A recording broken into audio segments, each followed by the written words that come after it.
할렐루야, 함께 지어져가는 말씀 묵상입니다. 오늘은 창세기 2장 4절에서 17절까지의 말씀을 가지고 하나님의 사랑의 계획이라는 제목으로 말씀을 나누도록 하겠습니다. 오늘 본문에서는 사람의 창조에 대해서 구체적인 장면이 묘사되고 있습니다. 또한 에덴이라는 이름의 동산이 세워졌는데 이로써 사람의 거처가 생기게 되었습니다. 그뿐 아니라 하나님은 그곳에 특별한 나무인 생명나무와 선악을 알게 하는 나무를 두셨습니다. 그곳으로 사람을 인도하신 하나님은 그들이 그곳에서 할 일과 하지 말아야 할 일을 알려주십니다. 하지 말아야 할 일을 할 경우에는 엄청난 대가가 주어지게 됨도 경고하십니다. 이동원 목사의 창세기에서 배우는 창조적 인생이라는 책에 이런 내용이 있습니다. 우리가 처음 믿을 때 또 믿지 않는 사람들을 만날 때 아직도 다뤄야 할 질문 가운데 하나가 바로 이 질문이죠. 따 먹을 것을 다 아시면서 왜 선악과를 만들어 놓으셨느냐?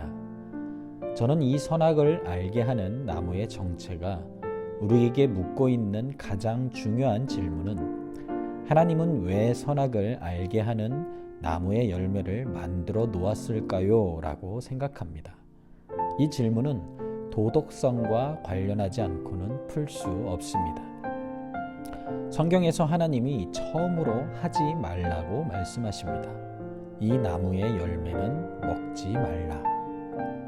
하나님이 사람을 만드시고 내가 너희들에게 무한한 자유를 주고 또 이 세상을 가꾸고 관리할 수 있는 능력을 주었다고 해서 너희들이 이 모든 것을 다 마음대로 할 수 있는 것은 아니다. 하지 말아야 할 것도 있다라고 말씀하시는 것 같습니다.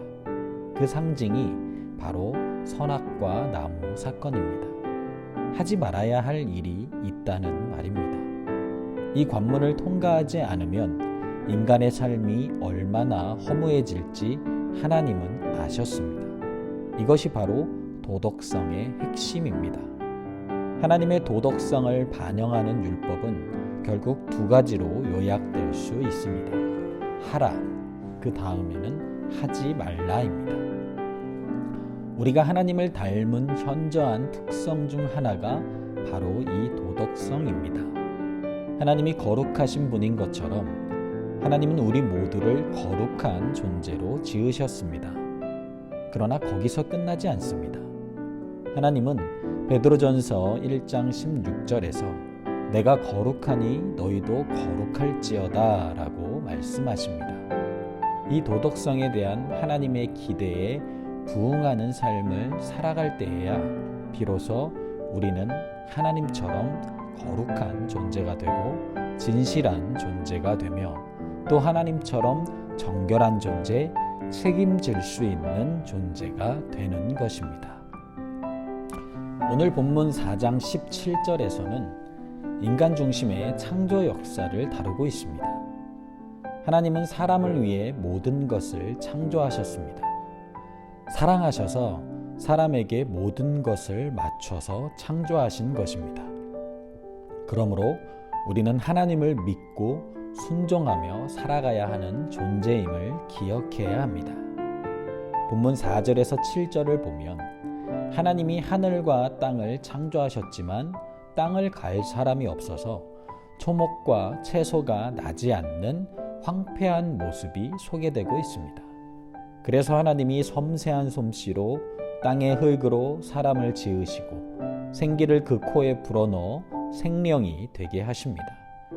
하나님이 사람을 지으시기 전과 후에 세상의 모습이 대조됨으로써 하나님이 행하신 창조의 중심이 바로 사람임이 드러납니다.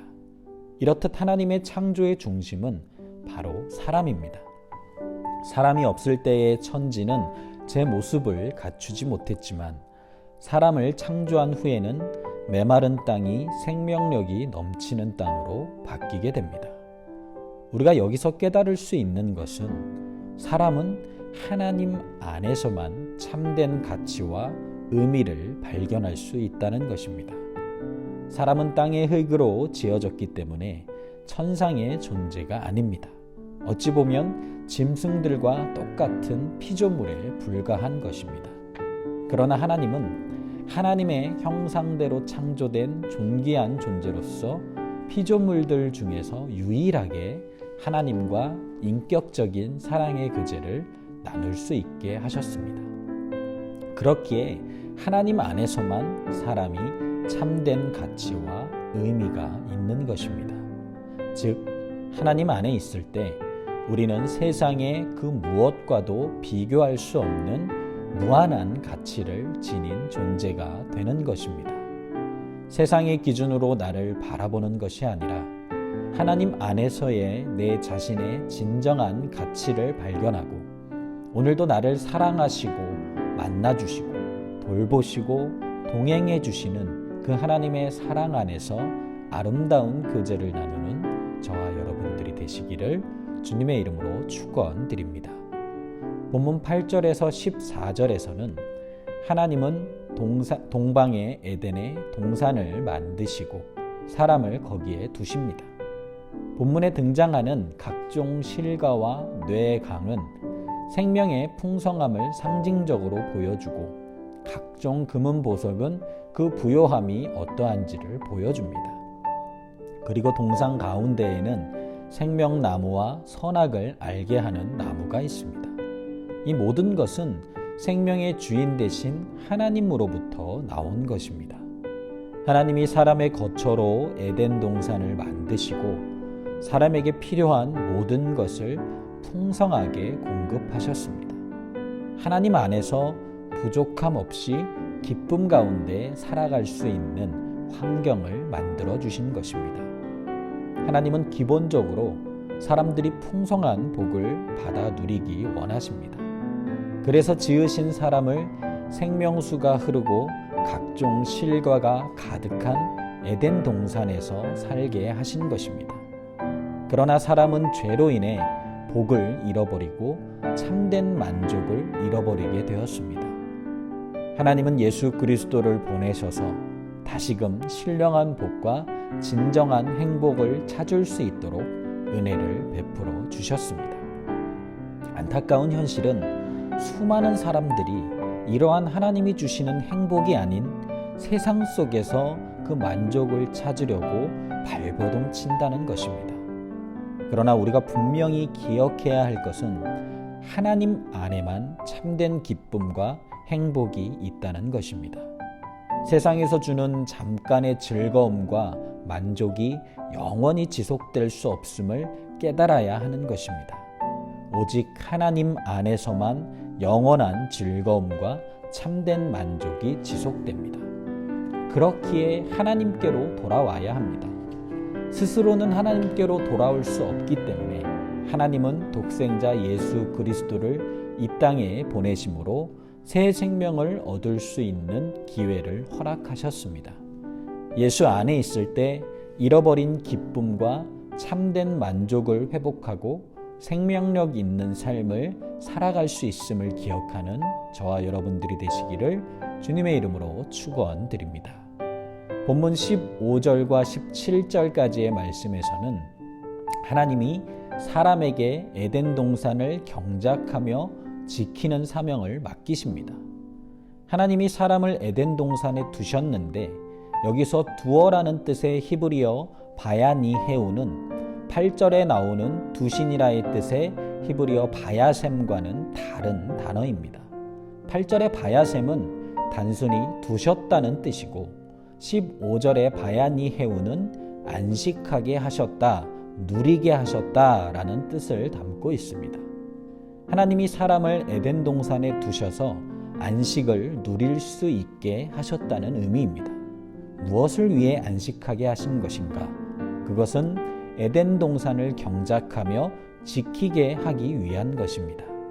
이처럼 하나님은 사람에게 에덴 동산을 경작하며 지키는 사명을 맡기십니다.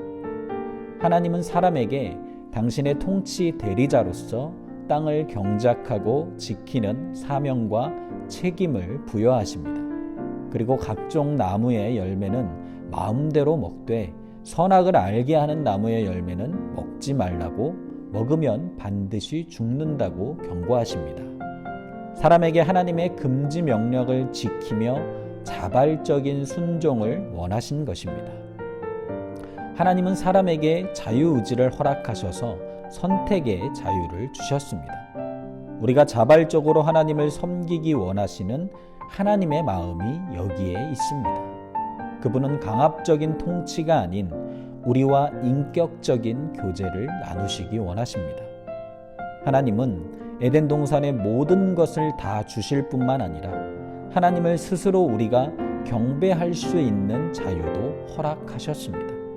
선악을 알게 하는 나무를 두신 것은 우리를 시험하기 위함이 아니라 스스로 우리가 하나님을 경배하게끔 진정한 자유의지를 주신 하나님의 넘치는 사랑의 표현인 것입니다.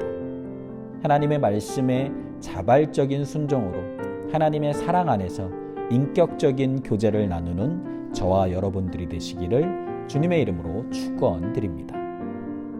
하나님이 사람을 창조하시고 사람이 거할 에덴 동산을 만드시고 사람이 그곳을 다스리게 하신 것은 우리를 사랑하셔서 날마다 우리와 친밀한 교제를 나누기 원하셨기 때문입니다. 사람을 위해 모든 것을 주셨을 뿐 아니라 독생자 예수 그리스도까지 아낌없이 내어주신 하나님의 크신 사랑을 깨닫고 그분의 사랑에 감사하며 그분이 주시는 기쁨으로 오늘 하루도 승리하는 저와 여러분들이 되시기를 주님의 이름으로 축원드립니다.